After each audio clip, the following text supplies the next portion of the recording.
Hey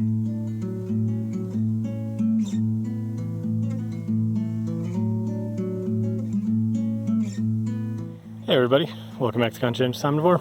My name is Pal. Out here at the property today. Very excited to be working on hilling some potatoes. If you've been watching the channel for a while, you'll know that that is one of the things that I have always wanted to grow, but I have not. I have never tried growing potatoes. I've once planted a couple of purple potatoes that I got from my mother, but they were tiny little plants. And then I never tried digging them up at the end of the season. And then they grew up one more season, which I also never dug up. And then nothing ever became of them, and I haven't seen them come up this year, so I think they've just totally died out. I don't think I planted them in a very good place. They were very shady, and I think that's probably what happened. But anyway, this year, Mrs. Sion and I have tried to actually plant potatoes ourselves, and we bought some seed potatoes, and we got them all in here. I've since learned a couple things, that we could have actually got a lot more plants by cutting them in half or in smaller pieces where the eyes are, and each one of those would have become a separate plant. As it is, I think they're a little bit dense here as a result of not cutting them up like that. But anyway, you live and you learn. That's one thing that I might try differently for next year, but I am almost certainly going to try them again. Potatoes are something that we love eating. We eat them regularly. They're very nutritious, high in vitamin C and a bunch of other minerals and stuff. I've done videos talking about the nutritional aspects of eating potatoes in the past. Check those out if you haven't seen them before. Anyway, I just wanted to show you guys I didn't show the beginning of the process. This isn't meant to be a how to grow potatoes kind of thing. It's just I'm showing you kind of our experiment as it's happening. I will link a couple of videos in the description below where I was watching and learning from, and then you can go over and say hi, let them know I sent you. And yeah, basically I'm just doing what they suggested. So what we had here is just grass. This is just on the side of our driveway here coming in to the property, and I just scythed down the grass. We put the potatoes literally on the ground, like where we had just mowed the grass, and then we put a bunch of older like straw and clippings and weeds and everything that had been drying out over here in piles like this, and we buried the potatoes with those. We put probably like a good, I don't know, maybe 4 inches ish, something like this. And then they came up after I don't know, maybe like a week or two, I think, and then we put in another layer, just leaving the top, maybe 2-3 inches of leaves poking out at the top. And now they are grown so much again that I'm going to put in another pile of hay and weeds and straw and whatever else we've been collecting here from the other bits of the garden. So you can see like some of the little guys here. I probably will not be burying this because it's still so small, but I'll put some more around it out here, both to keep the grass that's encroaching this way from going and taking over the patch here, and also just to give it more shade for the tubers that are eventually going to be forming. That's one thing that I learned, is that that's how you get the nice potatoes that are not green and not poisonous, is you want to keep them covered from the light. You don't want the sun being exposed on them. So what you do, I guess this process is called hilling the potatoes. You just kind of keep hilling. You can use compost, soil, whatever, but you want to leave the top part, exposed. So maybe I'll cover this up to here, but you want to leave some of the leaves out. The point isn't to try to kill it by just dumping everything over it. You just want to kind of cover it up.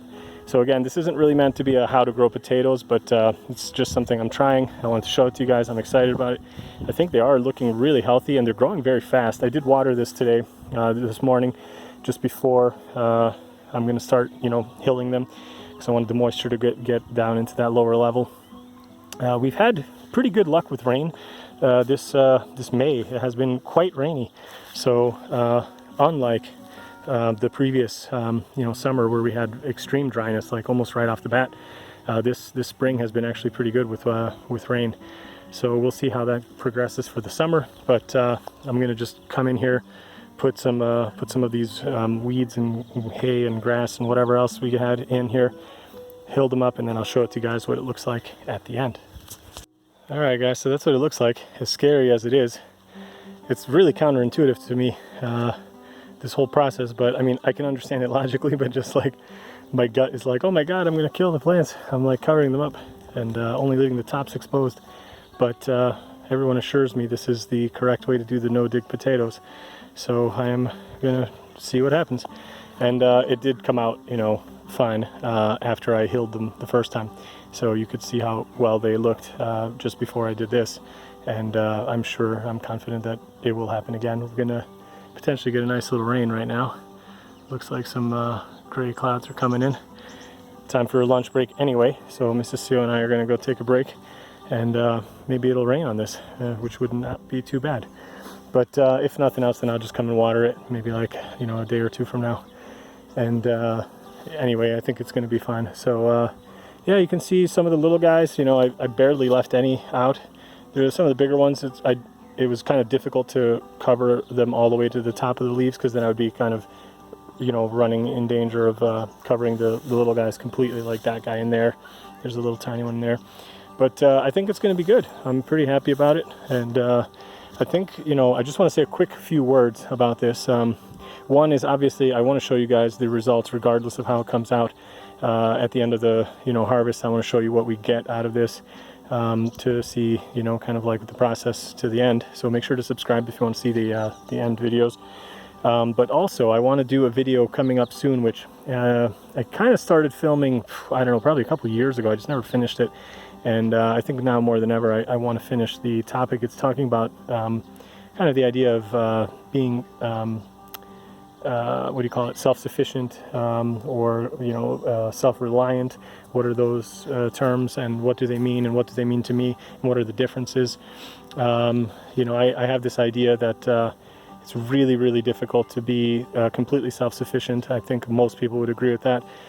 But I think you can become much more self-reliant and self-sufficient, or moving towards self-sufficiency by, you know, learning these little skills and working on them every year and getting a little bit better, both gardening and, you know, just all these other kind of life skills, like building stuff and trying things out and being inquisitive and curious and what have you. So I'm going to do a video about that. Make sure to subscribe if you want to see it. It's kind of in the works, but it's really related to this kind of idea, whether or not, you know, I can grow enough potatoes for like my whole family for like a year. Obviously that's not going to be the case from this small patch, but I'm learning how to do this year. Next year, if this goes well and, you know, the method proves good, I will do a bigger patch with this methodology. Maybe I'll even try out some other you know, methods and other kind of hilling material, maybe compost, maybe soil, I don't know. And anyway, the point is that I'm going to keep trying. So yeah, I'll do a video kind of talking about that more in more detail. Make sure to check it out as it comes out. So anyway, that's it for now. Hope you enjoyed it. Hope you guys are growing. It's never too late to try, and it's also, you know, even if you're not going to grow something this year, but you can learn something this year. You can, you know, maybe start putting a plan together, or do some earthworks, or build a raised garden, you know, a raised bed, or whatever the case is. Maybe just start a compost pile. That's already like a good start in the right direction. Grow some herbs for your kitchen, etc. So yep, that's it. Hope you guys liked it. Give it a thumbs up if you did, and see you in another video soon. Bye.